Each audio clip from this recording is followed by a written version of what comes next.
And I fundamentally believe that in order for the US dollar to maintain its reserve status, which is an incredibly important thing for the US to maintain for as long as possible, crypto is going to be part of that answer. What's up, guys? Bang, bang. Today we have a special treat. We've got Hany Rashwan. He is the founder and CEO of 21 Shares. They got over $7 billion in assets, and they're all focused on crypto. These guys have gone all around the world in both the public markets and in the private markets. They're helping investors from institutions down to retail figure out how to get allocated to crypto. They've got tons of data, they've got tons of assets, and they've got tons of insights. This conversation breaks down everything that they've learned, what's going on around the world in terms of regulation, politics, and what the United States can learn about those regions so that we can see around the corner and understand what comes next for us. Here is my conversation with Hany. All right, guys, bang, bang. Hany, I thought a great place to start this conversation is you all have some of the leading ETFs. You have a Bitcoin one, you've got an Ether one. Talk a little bit as to just what you all have seen in the market. It seems like people are buying Bitcoin ETFs in particular, hand over fist. They just keep throwing more and more money into the market. What are you guys actually seeing happen on the ground? Bitcoin is the most widely known. It is almost synonymous with crypto at this point. The Bitcoin market cap is what, 1.1 billion or so. So it represents a majority of the overall total crypto market cap. It's something that most people have heard of, understand at some level. Smart contracts, Ethereum, Solana, Avalanche, Polygon, Cardano, etc., are still not a very known entity to most people. And so maybe they've heard of Ethereum because it's been getting more and more press, but I doubt that most people today can even describe Ethereum rather well. And so the amount of education that is required to explain and to understand what Ethereum is far exceeds what Bitcoin is. And simplicity is a very, very powerful thing. And so for the time being, a lot of people are excited about blockchain. A lot of people are excited about crypto as innovative pieces of technology. In addition to that, you have a lot of people worried about politics, their own territories, fiscal and monetary policies, including here in the US. I mean, we're all worried about the debt, and we don't have very clear answers from either side of the aisle. And so Bitcoin has been absolutely popular and getting even more so.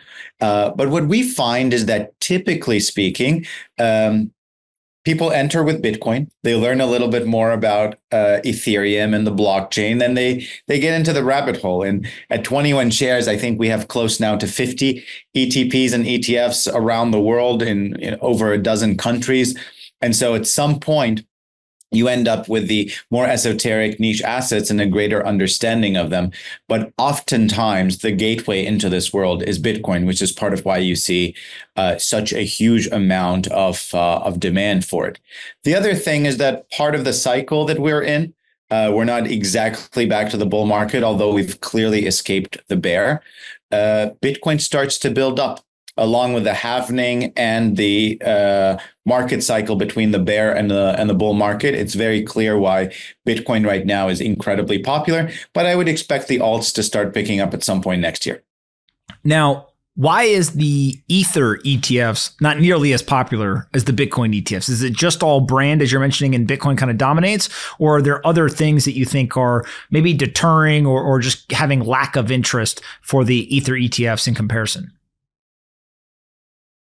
So there are two kinds of investors, right? There are the institutional investors who need to basically have this approved. And it took them a really, really long time to approve Bitcoin. And Ethereum is going to take a similarly long time to get through their compliance and risk committees and what have you. And then on the retail side, it's about brand.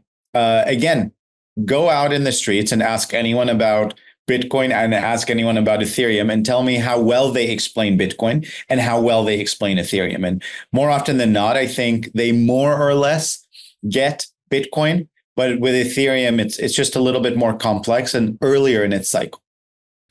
Now, in the United States, staking with the Ether ETFs is not allowed in terms of, I don't think the issuers can stake the ether, and also even if there was staking rewards, they can't pass it back to the kind of ETF shareholder. Talk a little bit as to, you guys operate across the globe. There are certain jurisdictions where you can give that staking reward. How much does that drive people allocating to like an ether ETP versus, if they're not allowed to actually participate in that?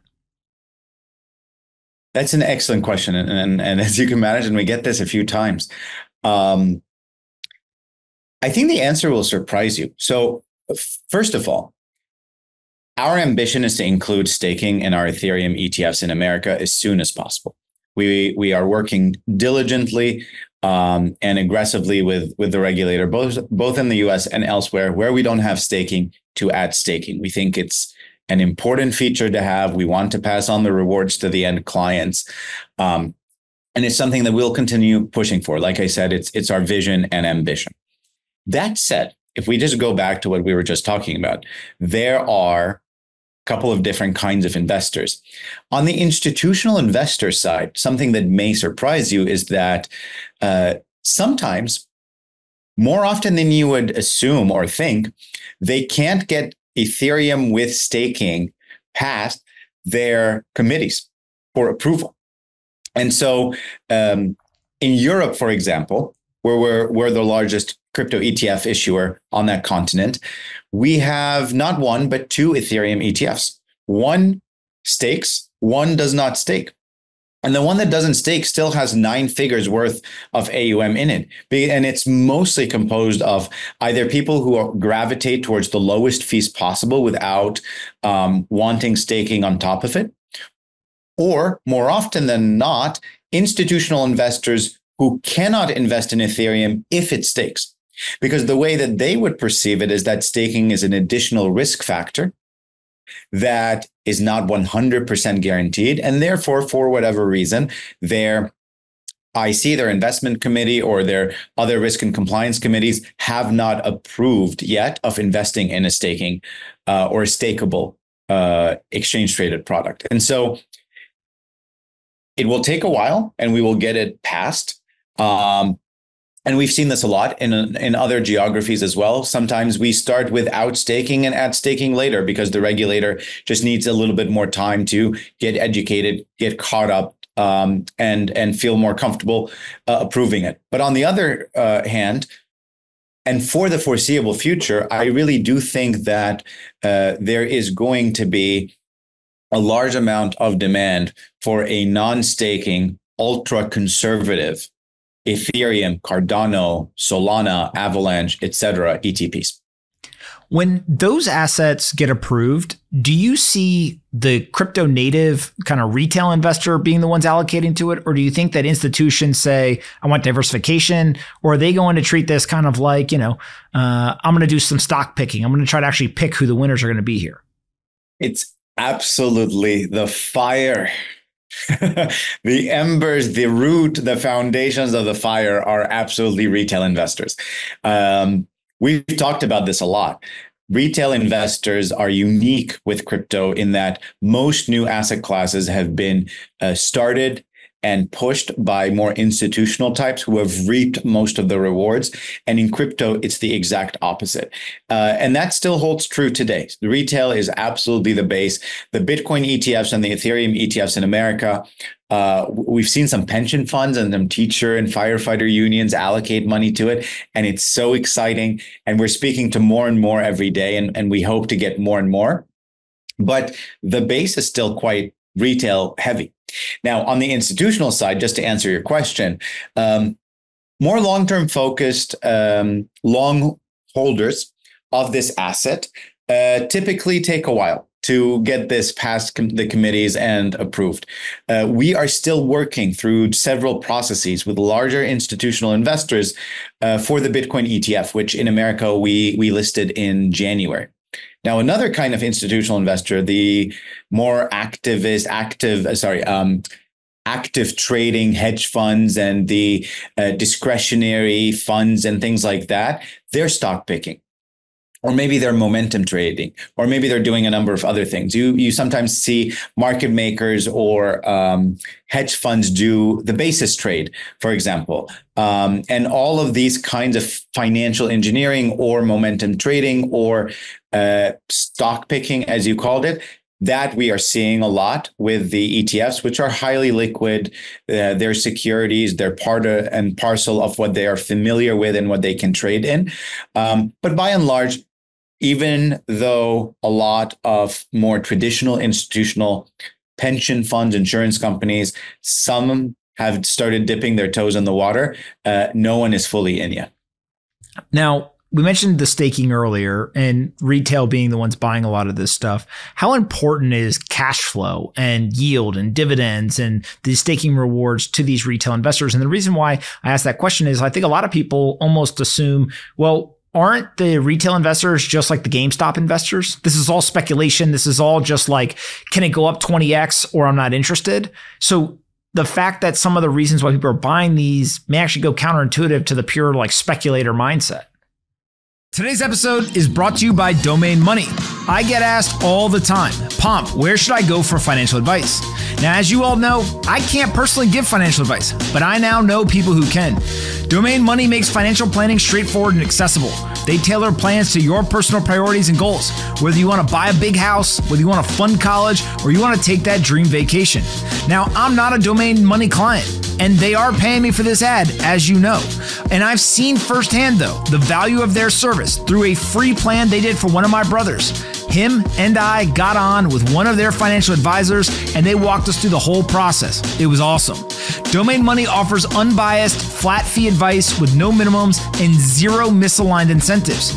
They're not managing your assets or selling you products. It's pure, practical, and tactical financial guidance. Need more advice? They also pay by the hour options for plan updates or coaching sessions. Don't be like most people who have never had a real conversation about their financial plan. Trust Domain Money to help you build a clear roadmap for your future. It's hands down the smartest move you can make for your money. Book a free strategy session with Domain Money at domainmoney.com/pomp. Again, domainmoney.com/pomp. And yes, I might have an interest in promoting Domain. So just like any major financial decision, it's important you understand what the service is and if it's right for you. So make sure to see the important disclaimer at dmnny.co/x. How about that? Go check it out today. Go to domainmoney.com/pomp. Not in our experience. In my personal experience, our AUM and our customers are the stickiest possible. You'd be surprised. Things break, hacks happen. People don't sell.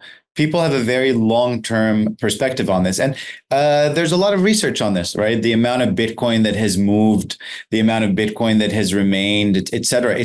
It baffles people. It's a rather high percent. With respect to cash flow and dividends and things like that, that's actually not how staking usually works in an exchange traded product.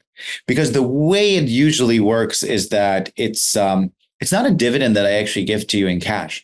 It's almost like it's a dividend in kind that adds to the amount of Ethereum per share that a share is worth. And it's actually really difficult to do cash disbursements because it's so inconsistent. Like the staking fee feels like this annualized rate, but it's not, right? Depending on the blockchain, you will get some reward that is variable every 4 to 24 hours, some of which, like Polkadot, is locked up for weeks at a time. Some of which, like Ethereum, is locked up for lesser periods. And so it's actually very difficult, like logistically, operationally, for me to even give those back as cash dividends. It would be super inconsistent. The way people think about a cash dividend is, on a monthly basis or an annual basis, something happens. But actually, the easiest way that happens and how our products are constructed is that with every staking event, the amount of crypto underlying your share increases slightly. And then on an annualized basis, that ends up adding, I don't know, 2 to 10%, depending on what the asset is and what the staking yield for it is. What's unique about 21 Shares, which I think I've been an investor now for a number of years, is that you guys operate globally. And well, it has been a minute, but success takes time. There's this saying, I forget where I heard it, but excellence doesn't have a watch, right? Like it happens and you got to compound. You guys operate globally. And so you guys are exposed more so than many others in the industry to different jurisdictions, different regulatory bodies.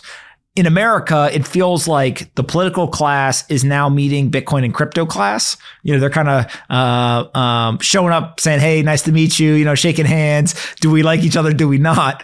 You've seen this play out many times before in these other regions. So tell us what else has happened in the world. And is it just going to be a repeat? Like, is it the same thing in every jurisdiction and the US is just now playing out and we can already look to see what the conclusion is? Or has there been different outcomes in these different jurisdictions? Yeah, I think it should be the same over some time period. It's all the same. People in the end, oftentimes after trying every possible way of battling it, stymieing it, trying to defeat it one way or another, realize this is inevitable. Cat's out of the bag. Pandora's box is opened. You can't really limit it.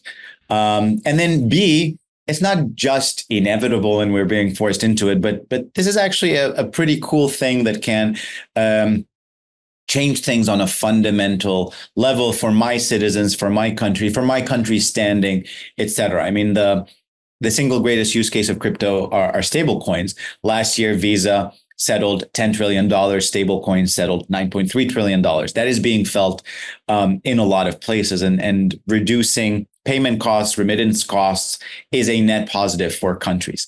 It takes a minute, though. It does take a while. And it's pretty confusing. Like, I do think we should give credit to regulators, because this is not understanding encryption is not a core part of their job. This is not what they signed up for, right? One of the funniest things I've ever heard about crypto, I think it was John Oliver, the comedian, who said this, and he was like, crypto is sort of like the Venn diagram of what everyone does not understand about economics combined with what everyone does not understand about technology. And it's actually true, right? Like, you want a lesson in Bitcoin? Well, let's discuss Mises and the Austrian School of Economics. Let's also discuss encryption and consensus algorithms. And let's figure out politics and social behavior on top of it. It's confusing. It took us a minute, and we're not fully there yet. You and I are in the space 24/7, and I don't know that I know everything in the space comfortably. Of course not. I'm continuously expanding and unlearning new concepts. And so imagine that from the regulator's standpoint. Now, I do think that we should take a step back and really deeply appreciate those regulators that have been courageous, aggressive, that have been prescient in many ways, because it's not easy. It's actually rather hard. And sometimes the tide is pretty against you. Switzerland comes to mind, which is where 21 Shares is headquartered. It's where we've listed our first product. A big part of why we are as big as we are today is because of how wonderful of a base Switzerland provided us, especially in our early days. Dubai and the UAE are pretty good jurisdictions. Singapore has done some intelligent things. The UK now is doing some intelligent things. MiCA in Europe was actually a pretty courageous thing that is going to have incredibly positive ramifications from it. And when we started, we obviously spoke to our home regulator. The first people that we called were the American regulators, the state regulators, the federal regulators, because we wanted to list it here. But America's sort of like a huge oil tanker that just takes a while to turn, compared with some of the more nimble sailboats that you have globally. But I agree with you. I think that the same realizations are now coming true here, which is crypto's here to stay. It's not going anywhere. You can't stop it. And it's not necessarily a bad thing because actually it has a lot of very positive benefits for our society. And you're going to start seeing more and more politicians realize that. I forget the actual number, but stable coins, for example, are one of the top 20 holders of U.S. debt in the recent Treasury auctions. And so when we think about our debt problems and how we've continued to finance our life and how the country is built in this way, clearly areas of growth are very, very interesting. And crypto may represent an incredible new area of growth that is akin to the petrodollar or the euro bond market or any of the other major foundations that enabled the dollar to continue maintaining its reserve status over the past century. What's your take on the leading political candidates between, what was Joe Biden now appears to be Kamala Harris? You've got Donald Trump, and then you've got RFK. Two of the three for sure, and it actually looks like maybe even the third are becoming much friendlier, and not just like, hey, I'm going to leave you guys alone, but actively now courting the industry, the kind of asset holders. Is that to be expected, and it's just a continuation of kind of this game theory? How do you kind of evaluate the political component in the United States? So I think this is it's a great question. It doesn't have a very simple answer for what it's worth. I'm not trying to be Swiss and neutral here. I'll give you an actual answer. So on one hand, most crypto innovation today, like at the root level in the United States, is happening out of California and New York. And it's predominantly the Bay Area in California and Brooklyn, New York. Very blue areas, right? Very left-leaning, predominantly, and places of liberal values, right? Most of Bitcoin mining is happening in red states. Texas, West Texas is part of why Ted Cruz is really into Bitcoin.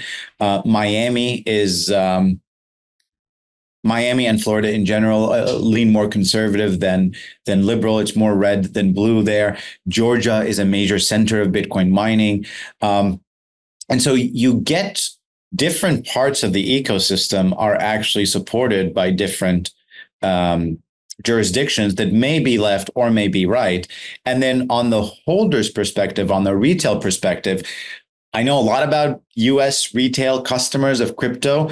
I've never seen it broken down by, Republicans are more likely to own Bitcoin or Democrats are more likely to own Bitcoin.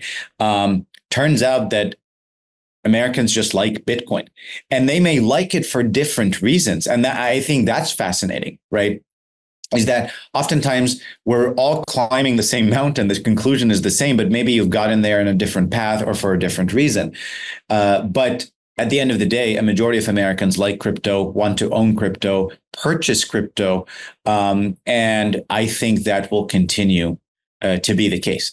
So when you then get into the current political candidates, right? So outside of Joe Biden dropping out, who had policies that made it, let's say, more challenging to do certain things with crypto in the United States.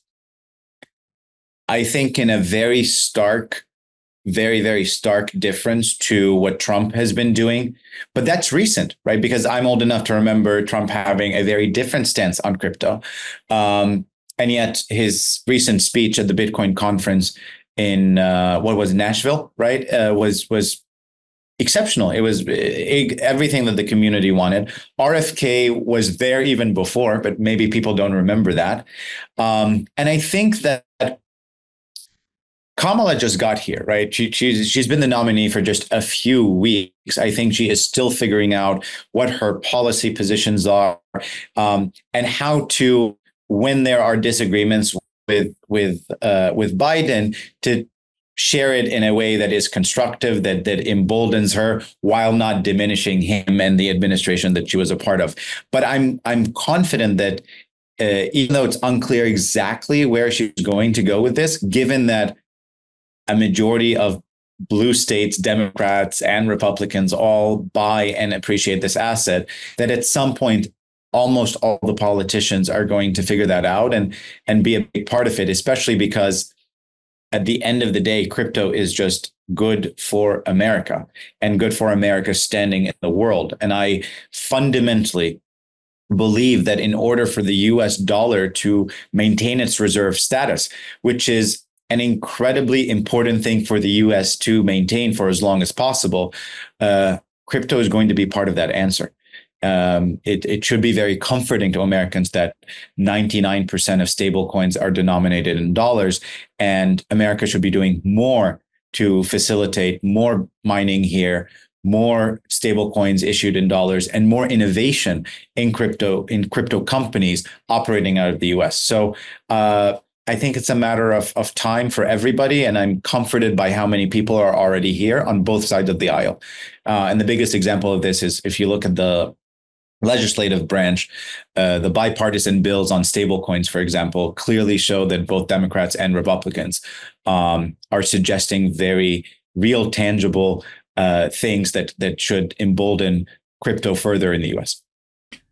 Tokenization is another topic that I think people were very excited about previously. You mentioned, Trump didn't like Bitcoin. Now he likes Bitcoin. People really like tokenization. Now, actually, it kind of feels like people are like, oh, that's never going to happen. What do you think? Like, there are a couple of institutions and like pretty serious institutions. You see some BlackRocks and Franklin Templetons, et cetera, kind of playing around, dabbling. Is that something that you think will happen? What does it look like when it does occur? How do you guys anticipate playing in there? Today's episode is brought to you by CrossFi. CrossFi is the Apple Pay for crypto. For the first time in history, anyone with a Web3 wallet like MetaMask can spend crypto through a physical or virtual Visa card anywhere in the world where Visa is accepted. No more exchanges or middlemen. Just link your wallet, get your card, and start spending today.